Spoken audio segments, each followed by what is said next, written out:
বর্তমান যে সংবিধান দিয়ে আমাদের বাংলাদেশ চলতেছে, যে সংবিধানের উপর আমরা বাংলাদেশ চলতেছে, এই সংবিধানের মধ্যে সন্দেহ আছে? সবাই বললেন না, জোরে বলেন। এই সংবিধানের মধ্যে ধোঁকা, গোজামিল। তাহলে আগেরটার কি বললেন? নাই। তিনবারই বলছেন নাই, আর পরেরটা তিনবারই বলছেন আছে। তো এখন ভেজাল জিনিস নিয়ে চলবেন, আর মরার সময় মুসলমান হয়ে মরবেন, এইটা সম্ভব? মুসলমান জন্ম দিয়ে তার সন্তানকে হিন্দুর বাড়িতে লালন পালন করতে দিছে, 10 বছর পরে মুসলমান তার সন্তানকে ফেরত নিছে। এখন বলেন তো, ওই সন্তান ভগবান কবে না আল্লাহ কবে? কারণ কি? কারণ লালন পালন হয়েছে হিন্দুর বাড়ি, যতই মুসলমান জন্ম দিক। আবার যদি হিন্দু জন্ম দিয়া মুসলমানের বাড়িতে 10 বছর লালন পালন হয়, ওই সন্তান যদি হিন্দু ফেরত নেয়, তাহলে ওই কি বলবে? ভগবান কবে না আল্লাহ কবে? তাহলে কি বুঝলেন? যে মুসলমান হিন্দু হয়ে জন্ম দিলেই হবে না, পরিবেশের উপর বড় করা লাগবে। ধরে কোন কথা ঠিক কি না? বর্তমানে বাংলাদেশের যে পরিবেশ চলতেছে, এখন যে পরিবেশ চলতেছে, এই পরিবেশ কি হিন্দুর পরিবেশ না মুসলমানের পরিবেশ? দেখেন, এখানে মাগরিবের নামাজ হলো, নামাজ হচ্ছে এখানে মাগরিবের, আর যেই ছেলেরা মাহফিল করতেছে, যারা এই বিশাল আয়োজন করেছে, তাদের মধ্যে 2-4 জনকে আপনারা পাচ্ছেন। ওরা মনে করতেছে আমরা বছর অন্তর একটা করে মাহফিল করলেই হয়ে গেল। এরকম 1 কোটি মাহফিল যদি করে, যত সওয়াব হবে তার সাথে বেশি সওয়াব আল্লাহ দিবে 1 ওয়াক্ত নামাজ যদি আদায় করে। ধরে কোন কথা ঠিক কি না? নামাজ পড়ে না, মুসলমান দাবি করে, এটা ইয়ার কি মারা। এই রজব মাস, এই চাঁদের নাম হলো রজব, মাসের নাম কি? রজব। এই রজবের চাঁদ উঠলে আল্লাহ রাসূল একটা দোয়া বেশি বেশি পড়তেন, আল্লাহুম্মা বারিক লানা রজবা ওয়া শাবান ওয়া বাল্লিগনা রমাদান। আপনারা হয়তো অনেকে জানেনই না, আমি গতকাল মাহফিলে বললাম এটা কোন মাস? কয় জানুয়ারি মাস। আমি বললাম এই ঠিক করে বললেন কোন মাস? তখন বলে মাঘ মাস। একটা লোক কইল না যে রজব মাস। তার মানে জানুয়ারি মাঘ সম্পর্কে ধারণা আছে, রজব সম্পর্কে ধারণা নাই।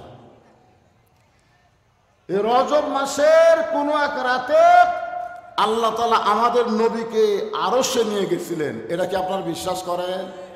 যে রাতকে আমরা বলি লাইলাতুল মেরাজ। লাইলাতুল মেরাজ।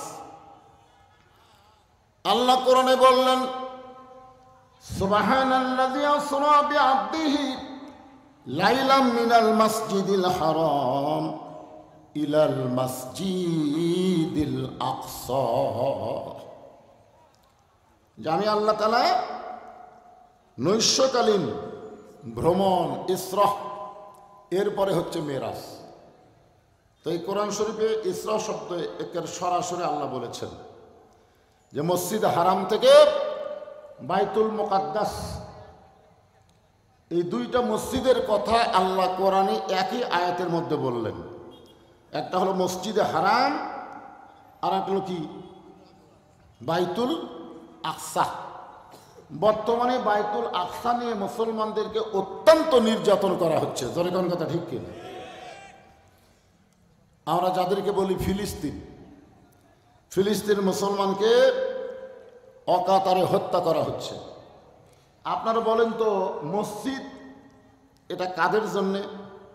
মুসলমানের জন্যে। মসজিদ কাদের জন্যে? মন্দির, প্যাগোডা খ্রিস্টান না, গির্জা হলো খ্রিস্টান। হ্যাঁ, তো এখন ব্যাপার হলো, ওই যে ইহুদি, ওদের জন্য তো মসজিদ না, মসজিদ তো মুসলমানের জন্য। যেরকম কথা ঠিক কিনা? কিন্তু ইসরায়েল ইহুদি অন্যায়ভাবে বাইতুল মুকাদ্দাসকে দখল করতে চায়, আর মুসলমান সমানে জীবন দিচ্ছে, দখল করতে দিবে না। জীবনের বিনিময়ে হলো বাইতুল মুকাদ্দাসকে তারা ফিরে নেবে। তাদের দখলে নেবে, কারণ মুসলমানের জন্যই তো মসজিদ। আপনাদের কাছে আমার প্রশ্ন হলো, এই রজব মাসে যে আব্রাহা বাদশাহ মসজিদে হারাম বাইতুল্লাহকে দখল করার জন্য হস্তি বাহিনী নিয়ে আইছিল, জোরে কোন কথা ঠিক কিনা? আপনার বলেন তো, দখল করে পারছে? তো ওইখানে তো কোনো মানুষ জীবন দেয়নি। ওইখানে আল্লাহ তাআলা সূরা ফিল নাজিল করে আমাদেরকে জানাই দিয়েছেন। সূরা ফিল বুঝেননি? আলাম তারা কাইফা ফাআলা রাব্বুকা বিআসহাবিল ফিল। সূরা ফিল পারেন না আপনারা? এখানে শেষে আল্লাহ বলতেছেন, তারমিহিম বিহিজারাতিন মিন সিজ্জিলিন ফাজআলাহুম কাআসফিন মাকুল। আর মাঝখানে বলেছেন তয়রান আবাবিল। আল্লাহু আকবার। আপনারা বলেন তো, বর্তমানে সে আল্লাহ আছে না নাই? যে আল্লাহ আবাবিল পাখি পাঠাইছিল, তো এখন বাইতুল মুকাদ্দাসকে ওরা দখল করবার চায়, আর মুসলমানকে সমানে গুলি করতেছে। আল্লাহ বসে থাকে কি করতেছে? যে আমেরিকা ইসরায়েলকে সহযোগিতা করেছে, এমন একটা অস্ত্র দিছে যে অস্ত্র গুলি করবা, সাউন্ড হবে না, আর তোমরা টার্গেট করবা ফিলিস্তিনের শিশু বাচ্চাদেরকে। এ পর্যন্ত প্রায় 42,000 শিশু বাচ্চাকে ওরা হত্যা করছে। মানে আমাদের মতন বুড়া করুক না, খালি শিশু। ওই গুলিটা আসে, শব্দ হয় না, শিশু বাচ্চার বুকে লাগে, বুকটা পুড়ে যায়। ওরা গুলি দিয়ে ফিলিস্তিনি শিশু বাচ্চার বুক পুড়াইছে, আর আল্লাহ আসমান থেকে আমেরিকাতে আগুন পাঠিয়ে দিছে। জোরে কোন কথা ঠিক কিনা? দেখতেছেন না? বাড়ি ঘর সব পুড়ে ছারখার। এখন ডোনাল্ড ট্রাম্প খালি মুসলমানও খুঁজতেছে, মুসলমান কোথায় রে, তোরা একটু জোরে জোরে আজান দিত, দেখতে আগুন নেবে কিনা। খেলার বলে আল্লাহ। ফেসবুকে দেখলাম আমেরিকার বহু জায়গায় মুসলমানেরা রাস্তা বের হয়ে আজান দিচ্ছে আগুন নিভানোর জন্য। ওদের পানি টানি দিয়ে সব অস্ত্র শেষ, আগুন খালি বাড়ি। আমি বললাম, শোনো, আজান দেওয়া লাগবে না। আমেরিকা ফিলিস্তিনের শিশু বাচ্চাকে গুলি করেছ, তার প্রতিশোধ অবশ্যই আল্লাহ নিবে। অতি সত্তর পৃথিবীর মানচিত্র থেকে আজরাইল ইহুদিকে ধ্বংস করে দিবে। আপনারা কি করেন? আল্লাহ পারিকে পারে না, দরেগান পারিকে পারে না। আল্লাহ দেখতেছেন, আল্লাহ সহজে ধরে না, বুঝলেন? ধরে না। হাসিনা 15.5 বছর কিন্তু আল্লাহ ধরেনি, ধরছে? ধরে না, ধরলে আর ছাড়ে না। আমরা দেখতেছি এইরকমই। তাহলে যে কোরআনে কোনো সন্দেহ নাই, যেই কোরআনে কোনো ধোঁকা নাই, যেই কোরআনে কোনো গোজামিল নাই, সেই কোরআন থেকে ছোট্ট একটা সূরা আপনাদের সামনে আমি তেলাওয়াত করেছি। সূরাটার নাম হলো সূরা কাউসার। সূরা কাউসার, বিশ্বাস করা লাগবে কিন্তু। কাউসার এমন একটা পিয়ালা, এই যে আমাকে দিছে, এটা কিন্তু চা না, একটু গরম পানি দিছে। তো এমন একটা পিয়ালা, যেই পিয়ালার 1 গিলাস পানি যদি কেউ পান করে জাহান্নামেও যায়, আল্লাহ জাহান্নামকে জান্নাত বানায় দেবে। চিন্তা করে দেখেন, কাউসারের পানির মধ্যে কি পাওয়ার। আপনার দেহের মধ্যে যদি 1 গিলাস খালি ঢুকাবার পারেন, ওই দেহ যদি জাহান্নামেও যায়, যাওয়ার সাথে সাথে জাহান্নাম জান্নাত হয়ে যাবে। এই পানি, এই কাউসার আল্লাহ আমাদের নবীকে দিয়েছেন, আমাদের নবীকে। কত বড় ভাগ্যবান যে আমাদের নবীকে আল্লাহ তাআলা এই কাউসার দিয়ে দিলেন। হাসর হবে তামার সানি, উম্মত বলবেন পানি পানি। হাসর হবে তামার সানি, উম্মত বলবেন পানি পানি। সেই কঠিন দিনে পানি দেওয়ার, নবী বিনে পানি দেওয়ার সাধ্য কারো নাই। সবাই বলেন সাল্লাল্লাহু আলা মুহাম্মাদ সাল্লাল্লাহু আলাইহি ওয়াসাল্লাম সাল্লাল্লাহু আলা মুহাম্মাদ সাল্লাল্লাহু। হ্যাঁ, তো এখন আমাদের নবী কিন্তু রহমাতুল্লিল আলামিন, মানে আমাদের নবীর যা দয়া, বুঝলেন? আল্লাহ হচ্ছে রব্বিল, আলহামদুলিল্লাহ রব্বিল আলামিন, আর আমাদের নবী হলেন ওমা আরসালনাকা ইল্লা রহমাতাল্লিল আলামিন। সমস্ত তাফসীরকারক ব্যাখ্যা করেছেন যতটুকু এরিয়ার রব হলেন আল্লাহ, ততটুকু এরিয়ার রহমত হলেন মুহাম্মাদুর রাসূলুল্লাহ। এত দয়া। তায়েফের নবীকে পাথর মারল, যে পাথরে নবীর গায়ের সব জায়গায় লাগছে, খালি চেহারা বাদ দিয়ে প্রত্যেক জায়গা থেকে রক্ত ঝরল। অথচ নবী চোখের পানি নিয়ে তাদের জন্য আবার দোয়া করলো, আল্লাহ যারা আমাকে পাথর মারলো তাদেরকে হেদায়েত দাও, তাদেরকে ধ্বংস করো না, তাদেরকে জান্নাতি কবুল করো। এত দয়া যেই নবীর, সেই নবীর হাতে আল্লাহ যখন হাসরের ময়দানে হাউজে কাউসার দিবেন, আর পাইকারি হারে সবাই যদি পানি পান করতে আসে, কেন হাসরের কঠিন অবস্থায় হিন্দু, বৌদ্ধ, খ্রিস্টান সবাই নবীর কাছে দৌড়ে এসে বললো এক গ্লাস পানি চাই। এখন নবী যদি সবাইকে যদি এক গ্লাস করে দেয়, তাহলে তো জাহান্নাম বন্ধ করে দেওয়া লাগবে। জাহান্নাম তো তুই আর কাম হবি না, কারণ এই পানি পান করে কেউ যদি জাহান্নামও যায়, জাহান্নামও জান্নাত হয়ে যাবে। সাহাবরা বললেন ইয়া রাসূলুল্লাহ, তাহলে অবস্থা কি হবে? সঙ্গে সঙ্গে রাসূল বললেন ফাসাল্লি রব্বিকা ওয়ানহার। দুইটা আমল যাদের মধ্যে থাকবে তারাই হাউজে কাউসারের পানি পান করবে। এক নম্বর হলো নামাজ, দুই নম্বর কুরবানি। এই দুইটা কর্ম যারা করবে, আমল যারা করবে, তারাই পান করবে হাউজে কাউসারের পানি। এক নম্বর কি? জোরে বলে, এক নম্বর কি? নামাজ। নামাজ। আমাদের নবীকে আল্লাহ তাআলা নবুয়তের 10ম বৎসরে মেরাজ করাইছেন। নবুয়তের কত বৎসর? 10ম বৎসরে লাইলাতুল মেরাজ হয়েছে। নামাজ পাওয়ার পরেও নবী 3 বছর মক্কা ছিলেন। নবী সর্বসাকল্যে নবুয়ত পাওয়ার 13 বছর ছিলেন মক্কায়। যেরকম কয় বছর? তাহলে 10ম বৎসরে যখন নামাজ পেলেন, এই নামাজ পাওয়ার পরও নবী 3 বছর ছিলেন মক্কায়। আল্লাহ কোরআনে বললেন আল্লাযীনা ইউমিনুনা বিল গায়বি ওয়া ইউকিমুনাস সালাত। ওয়া ইউকিমুনাস সালাত, এই নামাজ কায়েম করার কথা শুরু হলো প্রথমেই কোরআনের সর্বসাকল্যে 82 বার। জোরে বলেন কতবার? 82 বার নামাজের কথা বলা হয়েছে। প্রত্যেকবারই বলা হয়েছে নামাজ কায়েম করো। কোন জায়গায় আল্লাহ বলে নাই যে নামাজ পড়ো। কোন জায়গায় কিন্তু নামাজ পড়ার কথা নাই। কি করার কথা আছে? কায়েম করার কথা আছে। আজকে আমার মাগরিব নামাজ কি করলাম? কায়েম করলাম না পড়লাম? না, এটা কায়েম করলাম না।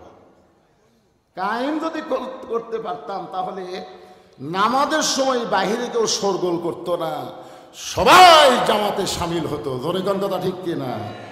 কেউ বারা হট্টগোল করতে পারবে? শোরগোল করতে পারবে? রাস্তা ঘুরতে পারবে?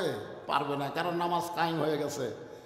নামাজ কায়েম যখন হবে, যেরকম এখানে যত মানুষ আপনারা আইছেন সবাই কিন্তু কাপড় পরা কায়েম হয়ে গেছে। আমাদের বাংলাদেশে ন্যাংটা কায়েম না কাপড় পরা কায়েম? কথা বলেন না কেন? ন্যাংটা হওয়া না কাপড় পরা? এই জায়গায় যত মানুষ আমরা আছি সকলের গায়ে কাপড় আছে না নাই?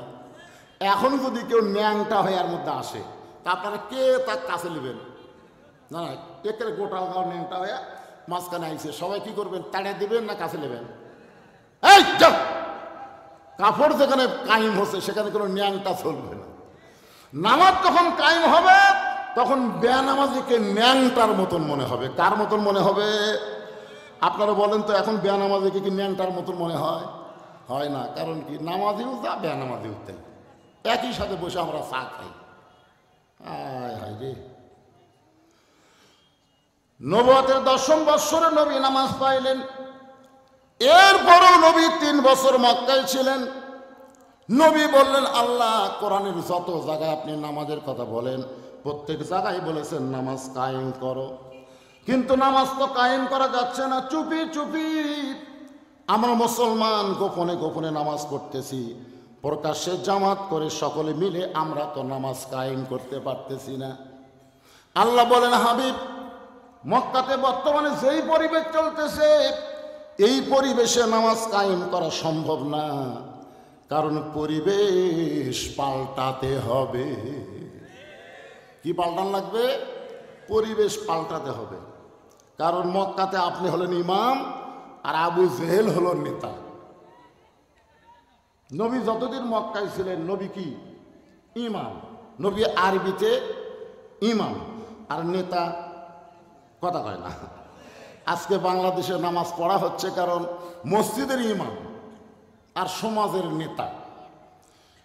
মসজিদের ইমামকে আমরা কি বলি? আল ওলামাউ ওয়ারাসাতুল আম্বিয়া, আলেমরা হলো নবীদের ওয়ারিস। আর সমাজের নেতাকে আপনারা কি বলবেন? সমাজের চেয়ারম্যান কন, মেম্বার কন, এমপি কন, মন্ত্রী কন, এরকে চেহারা দেখলে কি মনে হয়? কথা কয় না রে বারে, এর কাজকর্ম চেহারা টেহারা দেখলে কি মনে হয়? নবীর ওয়ারিস। হ্যাঁ, নবীর ওয়ারিস। আল্লাহ রাসূল বললেন তাহলে কি করণীয়? আল্লাহ বলেন পরিবেশ পাল্টাতে হবে। এই আবু জেহেলের জায়গাত আপনাকে যাওয়া লাগবে। আবু জেহেল যে নেতা আছে ওই নেতা আপনাকে হওয়া লাগবে। আবু জেহেলের মতন ভুয়া নেতৃত্ব যতদিন দুনিয়াতে চলবে ততদিন নামাজ কায়েম হবে না। রাসূল বলেন, আল্লাহ তাহলে কি করব? আল্লাহ বললেন আপনাকে হিজরত করাবো। এই মক্কার পরিবেশে নামাজ কায়েম হবে না, আপনি হিজরত করে এমন একটা জায়গায় যাবেন, সে জায়গায় আপনি ইমাম হবেন, আপনিও নেতা হবেন। সুবহানাল্লাহ। শুধু আপনি ইমাম থাকবেন না, আপনিও নেতা হবেন। আল্লাহ কোরআনে বললেন, আল্লাযীনা ইম্মাক্কান্নাহুম ফিল আরদ, মুসলমানের মধ্যে কাউকে যখন নেতা বানানো হবে, নেতার আসন দেওয়া হবে, ক্ষমতার চেয়ার দেওয়া হবে, তার 1 নম্বর দায়িত্ব হলো আকামুস সালাত, নামাজ কায়েম করা। আজকে যদি বাংলাদেশে নামাজ কায়েম হয়ে যায়, আমাদের যুবকদের হাতে যে মোবাইলই থাক না কেন, আমাদের কোনো টেনশন নেই, কোনো টেনশন নাই। ওরা 5G 6G 4G মোবাইল নিয়ে ঘুরুক, আর যে মোবাইল নিয়ে ঘুরুক, আমাদের টেনশন করা লাগবে না।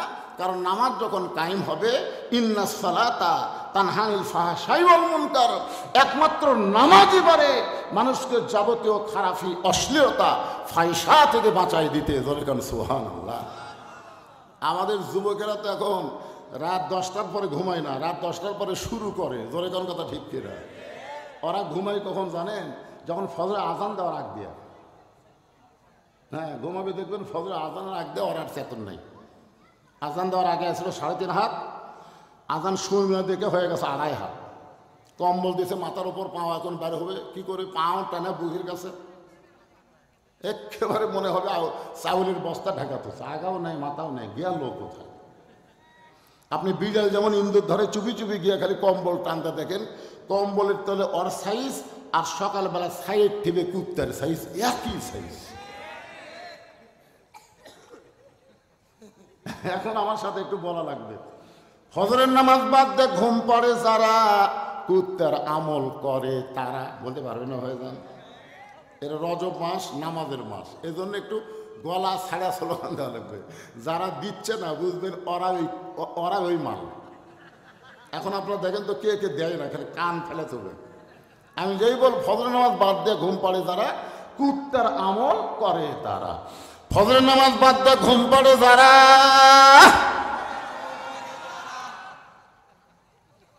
আমি এইটা নাটোরে লালপুরে ওয়াজ করছিলাম, যে ওয়াজ এই কথা কইছি 4-5টা কুত্তা দৌড়াইছে, আইসা পিছন দিক তাহলে খাও খাও খাও খাও করতেছে কেন?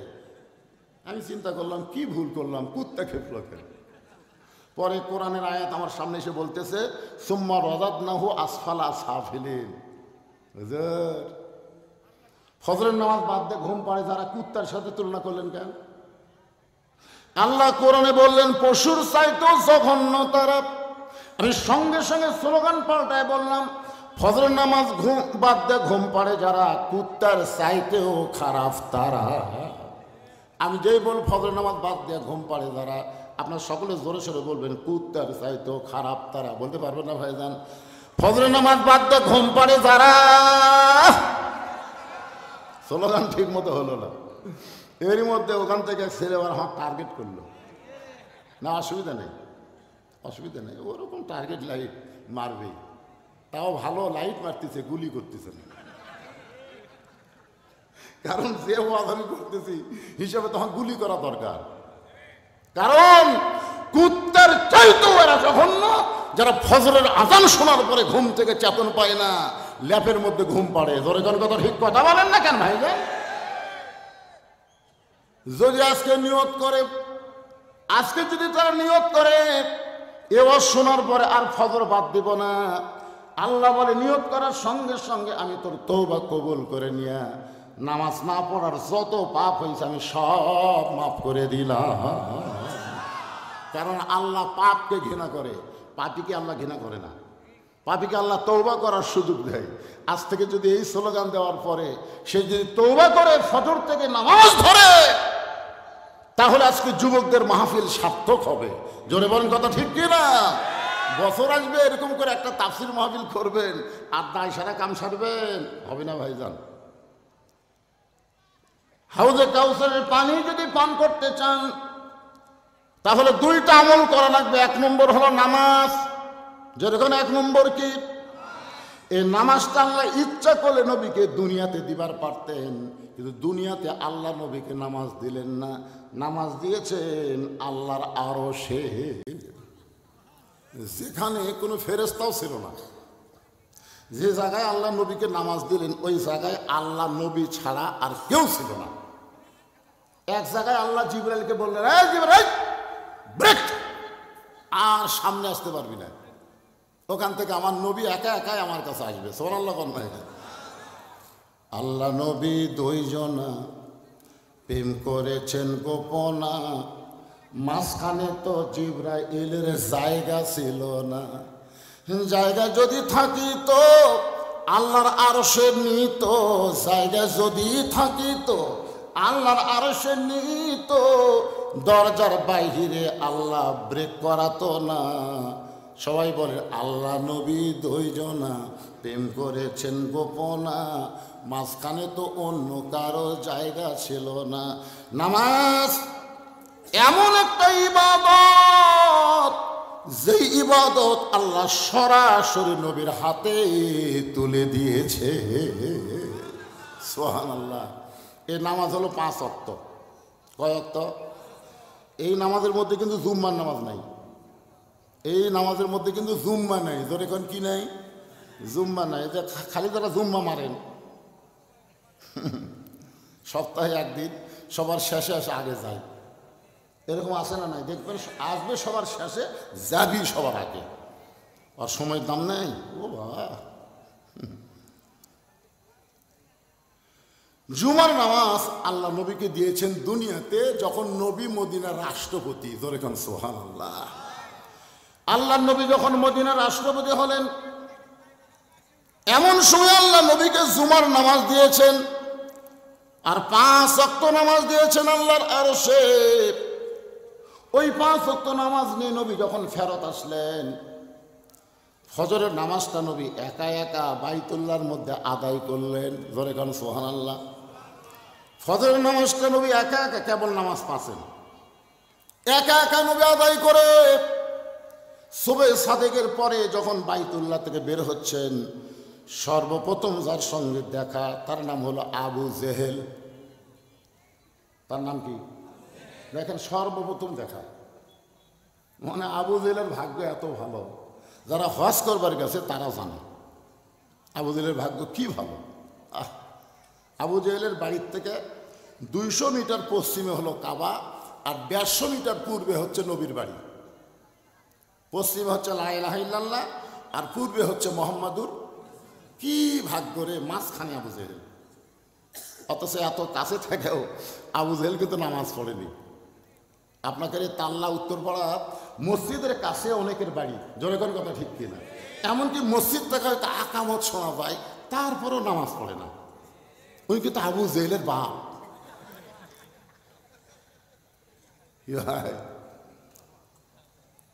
সর্বপ্রথম দেখা হলো আবু জেহেলের সাথে।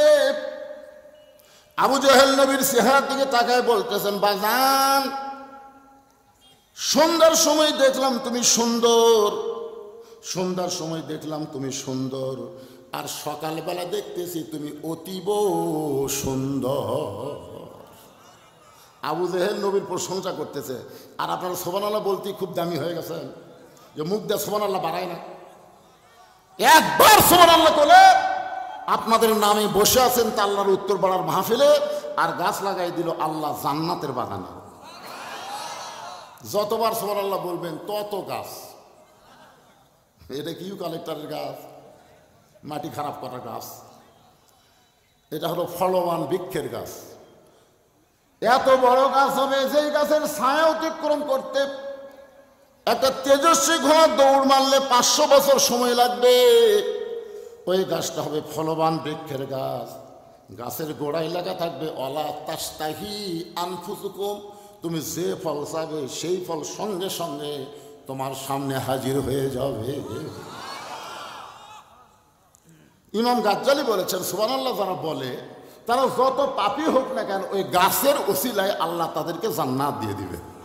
দেখছেন এক সুবহানাল্লাহ বলার কারণে কি লাভ হলো, যে যত বড়ই পাপী হয় ওই গাছের কান্নার কারণে আল্লাহ তাকে জান্নাত দিয়ে দিবে। সবার মুখটা বাড়াবে না তো, সবার মুখটা বাড়াবে তাই? 3টা তসবিহ সবসময় সবার মুখটা বের হবে না। একটা হলো সুবহানাল্লাহ, একটা আলহামদুলিল্লাহ, আর একটা আল্লাহু আকবার, আর একটা কি লিল্লাহি তাকবীর। এই জন্য তাকবীরটা দেওয়ালাম জোরে, যে কিছু তেল তেলা গোয়েন্দার আছে, আছে না নাই?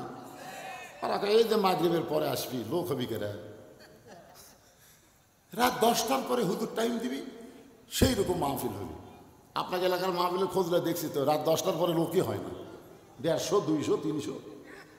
আর আজকে মাগরিবের পরে জায়গা হচ্ছে না, তাহলে তেলতলা গোয়েন্দার ফেল মানলো, তোর কথা ঠিক কিনা? তেলতলা গোয়েন্দার কবি মাগরিবের পরে উঠে কতক্ষণ ওয়াজ করবি রে, কতক্ষণ ওয়াজ করবি? কিন্তু হুজুর উঠলো কয়টা? 10টা খেয়াল করে না, 12টা খেয়াল করে। আর আমি যে 6টা উঠে 8টা 8:30 পর্যন্ত ওয়াজ করবো, তারপরে গেলো উঠলো আর নামলো, উঠলো আর নামলো।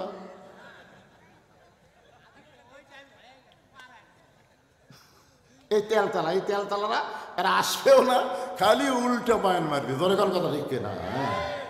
একটু জোরে তাকবীর দিয়ে আরেকবার বুঝার লাগবে যে হুজুর একলা নাই, হাজার হাজার আল্লাহর বান্দারা এসে বসে গেছে। লিল্লাহি তাকবীর। এ যারা বসার জায়গা পাওনি তোমরা দিলে না নাকি? হ্যাঁ তোমরাও দাও। এই কাপড় খোলা যাবে না, শীতের দিন কাপড় খোলা, ও ধান্দা বাদ দাও। জায়গা বড় বানাবো, কাপড় খুলবা যান, কোতে কোতে খুলে ফেলে দিচ্ছে রে।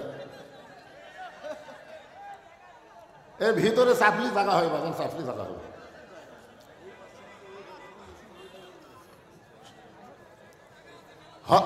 আল্লাহ নবীর প্রশংসা করতেছে আবু জেহেল, মনে আছে না ভুলে গেছে? এই হইচই করা যাবে না তো, ওনারা যা করে করুক, অসুবিধা নেই, আপনার খালি কথাগুলো মনোযোগ দিয়ে শোনে। আর যদি কারোর সামনে 4 আঙ্গুল জায়গা থাকে আল্লাহর ওয়াস্তে, আমি কিন্তু বললাম আল্লাহর ওয়াস্তে একটু সামনে আসেন। আল্লাহর ওয়াস্তে বলার পরে যদি আপনি না লড়েন আপনার শরীর পাথরের মতন ভারী হয়ে যাবে। কালকে সকালবেলা মনে হবে নিজের শরীর নিজের কাছে ভারী লাগতেছে। আর খালি একটা ধোকান দিয়ে সামনে আসেন, 1 বছর ডাক্তারের কাছে যাওয়া লাগবে না। আমার বাপের কথা না, আল্লাহর কথা। আল্লাহ বলেছেন অনুনাজ্জিলু মিনাল কুরআনি মা হুয়া শিফাউ ওয়া রাহমাতুল লিল মুমিনিন। আল্লাহু আকবার। দেখছেন খুলে দেওয়া মাত্র ওরা কুটিয়ে লুকাইছিল রে, যে খুলিছে এক ফাঁকাবার ভিতরে ঢুকেছে। আলহামদুলিল্লাহ, ঢোকেন, অসুবিধা নাই, জায়গার ব্যবস্থা আছে ইনশাআল্লাহ। একটু মনোযোগ দিয়ে শুনবেন আবু জেহেল কি বলতেছে। সকালবেলায় তুমি সুন্দর না, সন্ধ্যার সময় দেখলাম তুমি সুন্দর, কিন্তু সকালবেলা অতীব সুন্দর। এত সুন্দর হওয়ার কারণ কি আপনারা বলেন তো? আমাদের নবী কেমন ছিল? কেমন সুন্দর? লাল সুন্দর। চাঁদ সূরজ গ্রহ তারা তারি নূরের ইশারা, নইলে যে অন্ধকারে ডুবিত এই ধরনী। সবাই বলেন নবী মোর পরশমণি, নবী মোর সোনার খনি, নবী নাম ভাবে যে জন সেই তো দোজাহানের ধ্বনি। সে নামে মধু মাকা, সে নামে জাদু আঁকা, সে নামে মধু মাখা, সে নামে জাদু আঁকা, সে নামে মজনু হলো, সে নামে পাগল হলো মওলায় আমার কাদের গনি। মহব্বতে সবাই বলেন নবী মোর পরশমণি, নবী মোর সোনার খনি, নবী নাম ভাবে যেজন সেই না দোজাহানের ধ্বনি। সে নামে সুর ধরিয়া পাখি গান গান গারিয়া, সে নামে সুর ধরিয়া পাখি যায় গান করিয়া, সে নামে আকুল হলো মওলায় আমার কাদের গনি। জোরা বলেন আলহামদুলিল্লাহ। সঙ্গে সঙ্গে বললেন চাচা সকালবেলা অতীব সুন্দর দেখার পিছনে কারণ হলো আমি আজকে রাত্রিবেলা কাবার পাশে ঘুমিয়েছিলাম। ফেরেশতা জিবরাইল আমাকে ঘুম থেকে চেতন করলো। ঘুম থেকে চেতন করে জমজমের কোপের পানি দিয়ে আমাকে অজু করানোর পরে বোরাকের পিঠে করে বাইতুল মুকাদ্দাস আমাকে নিয়ে গেল। বাইতুল মুকাদ্দাসের মধ্যে গিয়ে আমি 2 রাকাত নামাজের ইমামতি করলাম।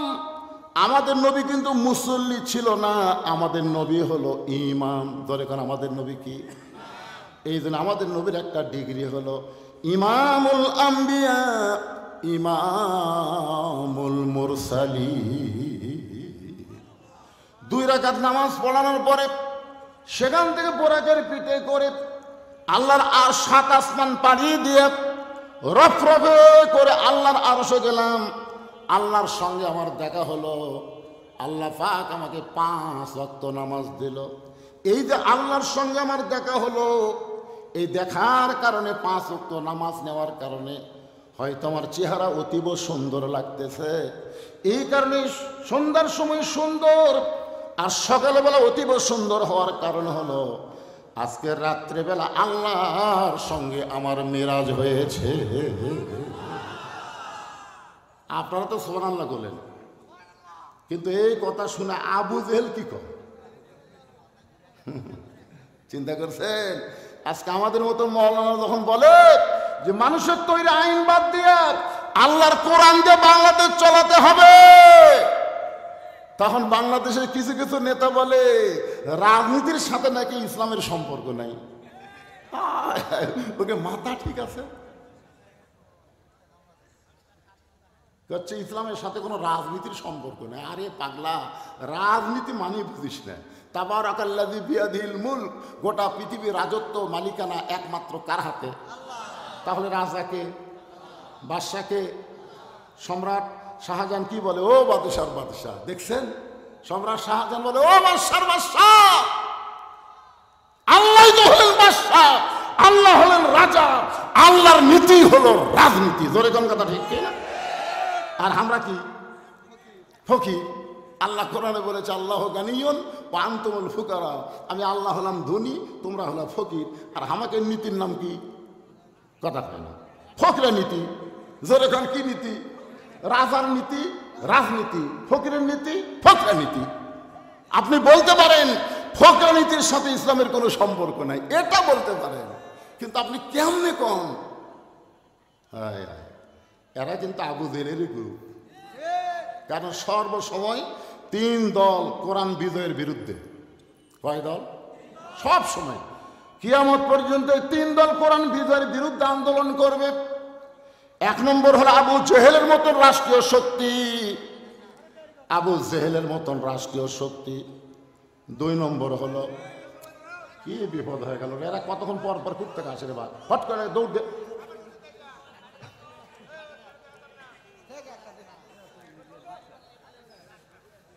তাহলে কি বুঝলেন? এক নম্বর শক্তি কারা?